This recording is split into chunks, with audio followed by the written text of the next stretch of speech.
we do not allow artisan vendors at the Green City Farmers Market.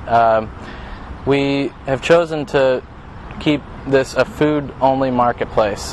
This is the source for locally raised, sustainably produced food.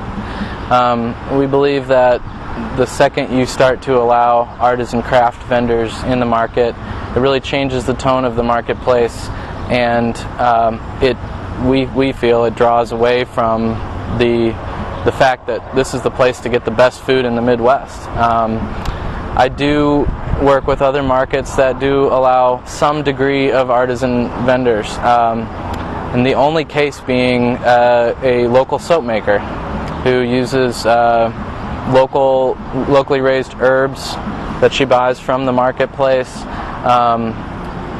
and it's an olive oil based soap. And we also have another vendor who does goat's milk soap that they make from the goats on their farm.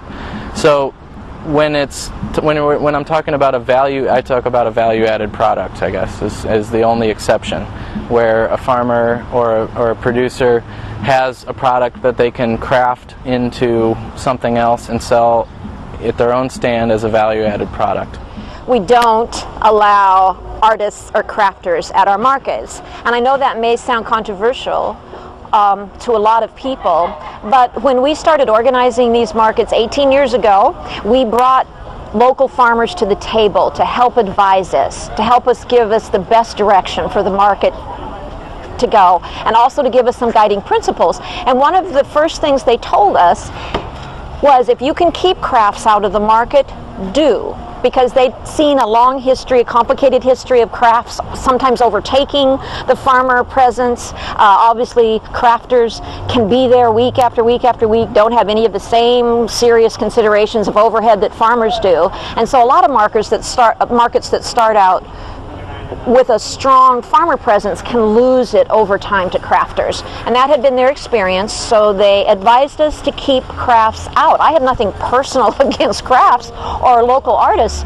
but I understood that if we could keep the market focused on farmers and fresh food and the local food shed, we'd probably succeed. It's the reason people come week after week after week.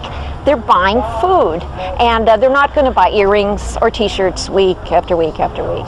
So it hasn't been an easy decision, because I know crafts, as I say, can subsidize your operations. They can give you revenue at a time of the year when you don't get that revenue from farmers. So we have to go out annually and find other sources of revenue. We do rely on public grants and private grants and an annual fundraising event. But for the last 18 years, we've been able to keep this market focused on food and farmers, and that's been really, really important.